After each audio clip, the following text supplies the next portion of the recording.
All right, welcome to our channel. Today, I want to discuss smoke and mirrors by the US government in terms of HUD's budget for 2027 and those that will be impacted by this.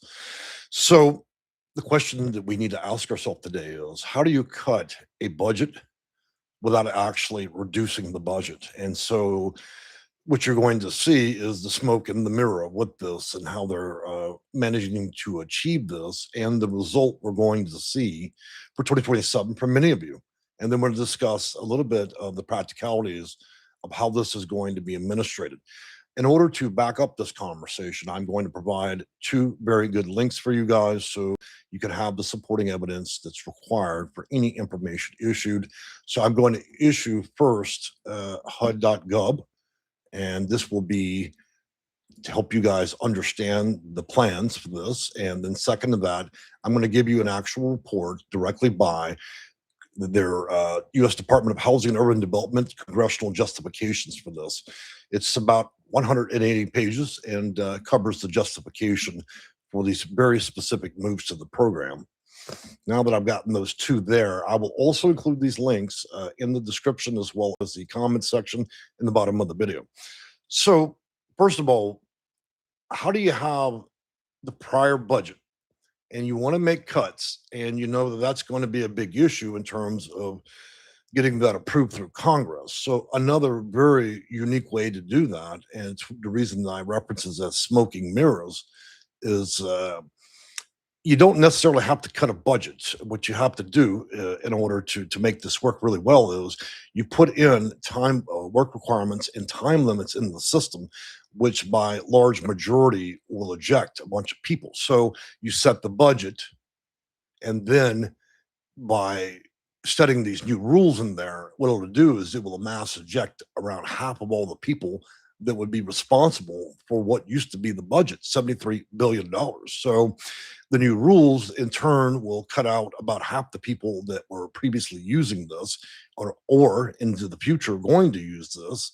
And then what happens is when we get to the last moment with this, they'll release the details of how that money will flow directly back to the US government. And so you don't need to cut the budget. You simply need to make the rules so difficult in order to be able to utilize it that the funding actually traces back. So that should help you better understand in layman's terms of what's really happening here. Now, I want to talk about a little bit of what the plans are and what the intent is. So this is going to be one of the largest budget changes. Now, they already are going to cut 13% on this funding for 2027. But here's the exceptions to these rules. If you're 62 years and older, you are a veteran or you are disabled, qualified disabled, then you will be exempted from policy, at least in the near future. Okay. So right now they have a proposal for 73.5 billion. That's about 10.7 billion, 13. Well, I should say about a 13% reduction compared to 2026. The funding proposal would continue to renew existing housing voucher contracts. The key word here is to renew current. Now, what they're proposing throughout the bill is they're not looking for any new action going in the future. In other words, if you're seeking out housing and want to go through the federal system, those that are there now may be able to maintain their position if you don't get ejected under work requirements and time limits and, of course, the exemptions. However, what they're spelling out very clearly is they're not looking for anybody new to come into the system unless you're a senior, disabled, or a veteran. So that by large majority cuts about 70% of the people out there over a course or duration of roughly a 2 to 3 year period while they implement these rules and policies. If you look at a previous video where I discussed this, you'll see that we had a circumstance where they wanted to change how they were dealing with continuum of care funding. And so they retracted roughly $4 billion. Now, most people were wondering how did they achieve being able to withdraw the $4 billion that was actually previously funding continuum of care and rapid rehousing, permanent supportive housing, emergency housing voucher. Well, it's quite simple. When you don't need approval from Congress, you can write it in the Code of Federal Regulation, which by virtue forces these policy changes without having to get any congressional review. So it's kind of going around the U.S. government in order to get approval by the administration. And so you see further here when we talk about, okay, well, we'll give you the money, but here's the deal: we're going to make a 13% cut, and of course, we're going to set new work requirements and time limits. And what that will do is it will eject a large number of people out of the system, and of course, force everybody back to look at other housing solutions. And so all that funding that is unused will likely return to U.S. government. So it's a cut without a cut. So in essence, that is the smoke and mirror right there.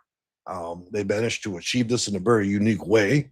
And so we look at this now as the proposal that will change pretty much how the system is largely operated for what, 50 years.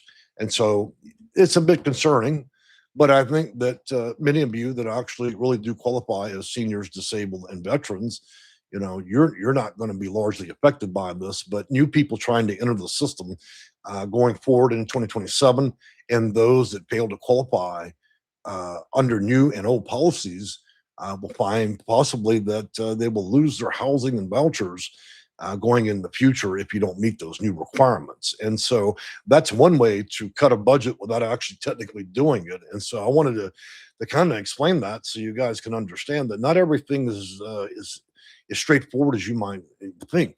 A lot of you are looking for a budget cut of 40, 50%, but that's not reality. You could cut the budget 50% by simply ejecting 50% of the people. And so, and then what's unique about that approach is, of course, it doesn't really require a whole lot of congressional review, does it?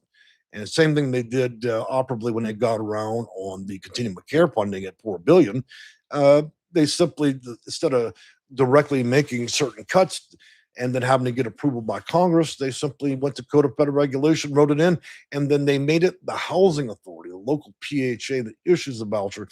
They made that mandate for them to make it their problem. And by virtue, here we go again. The funding was cut without actually literally cutting it. And so this is where we are with everything right now. So we're about 7 minutes on this video. I'm going to go on for about another minute or so, but I wanted to explain how this is going to play out for this coming year, and we should expect more of probably all the way through 2028, possibly early 2029. I think that a lot of rules, policies, and funding is going to be strongly implemented through this administration. That may change quite differently depending on whoever is going to be the next president and what their agenda is. But for now, let me give you some rather sound advice. I strongly advise those that currently have housing and vouchers, whether under continuum of care or through your local housing authority, that you look into the work requirements and time limits as soon as they are issued. Okay.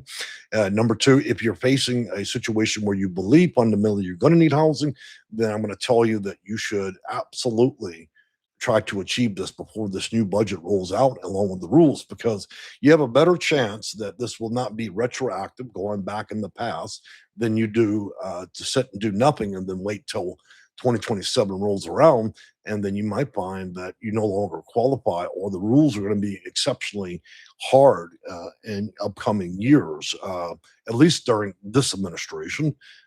Do keep in mind major changes like this, they only happen every so often, so many decades. And so I don't think that anybody is going to want to go up for another election and then discuss how they're going to get elected by cutting a bunch of funding. Okay. So likely what's implemented now and as of 2026, 27, and also all the way through 28 will likely stay in place for the bigger majority. And so don't think that this is simply going to vanish just because you have a different administration or president. A lot of these rules stick very well. All right, guys, I've enjoyed talking with you this morning, and we're going to be doing a live Q&A coming up pretty soon, and I'm going to be posting that on our channel. As you can see, we plan our videos probably several a week way ahead, so you're able to follow along with us. As always, we try to back any information by HUD.gov, Congress.gov, and Federal Code of Regulation. So these are not tips and tricks. We're actually discussing real debates that go down from the House all the way to Congress and also under the administration. Okay, so it's at present, these are proposals. All right, enjoy your Sunday, and it's good having you guys here. Thank you. Have a great day.